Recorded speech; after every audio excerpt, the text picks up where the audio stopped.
خب درود، امیدوارم که خوب باشی. ریچی هم داشتم سعی می‌کردم 50 ایالات آمریکا رو حفظ کنم که یه سوال خاص‌تری ذهنم رو درگیر کرد. چی بود؟ این ایالات از کجا اومدن؟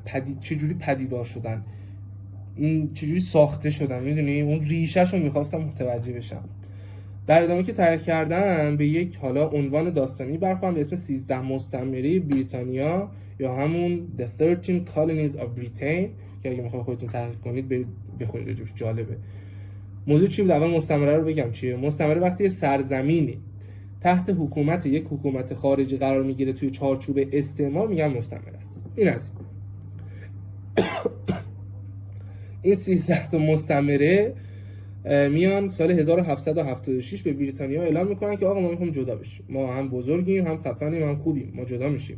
بریتانیا میگه نه فلان، جنگ و دعوا و بیسار و اینا تا به هدفشون میرسن و تبدیل میشه به انقلاب ایالات متحده آمریکا. پس الان فهمیدیم چرا شد ایالات متحده آمریکا، چون که اینا متحد شدن، 13 تا با هم دیگه متحد شدن تا حالا بریتانیا رو ازش جدا بشن، تحت حکومتمون نباشه.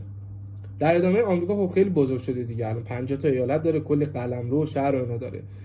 میاد یه سری ایالت‌ها رو ظاهرا میخره، یه سریاشون رو توی جنگ به دست میاره و یه سریاشون هم توی یک ایالت بودن و بزرگ میشن و خودشون تبدیل میشن به ایالت. یه قلمرو تبدیل میشه به ایالت. این حالا یکی از چیزایی بوده که داشتن. ولی یه جای آمریکا خیلی بزرگ میشه، جایی که میره یه بخش بزرگی از فرانسه رو میخره ظاهرا و بهش میگن خرید لوئیزیانا. میتونید برید راجع به اینم بخونید، خیلی جالبه خرید لوئیزیانا و همین. ولی در ادامه آمریکا چون بزرگ شده و خفن شده و حکومت خیلی قوی داره، میاد میگه آقا من همینجوری نمیتونم ایالت قبول کنم.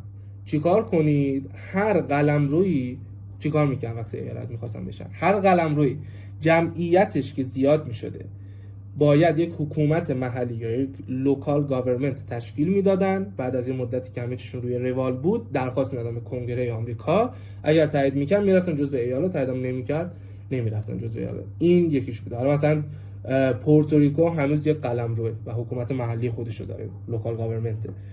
حالا چند تا چیزام نوشتم اینجا. اولین 13 ایالت که همون 13 تا مستعمره بودن، آخرین ایالت هاوایی بوده سال 1959 و به دنبالش هم همون سال آلاسکا بوده ظاهرا. یه چیز جالب، واشنگتن دی سی ایالت نیست، من فکر می‌کردم ایالت خودم. و آره هنوزم خب آمریکا کلی قلمرو داره دیگه. میگم یکی معروف ترینش که پورتوریکوه و این همینش گوامه یا گودامه. حالا 13 تا چیز هم ایالت هم برید بخونید، راجعش جالبه.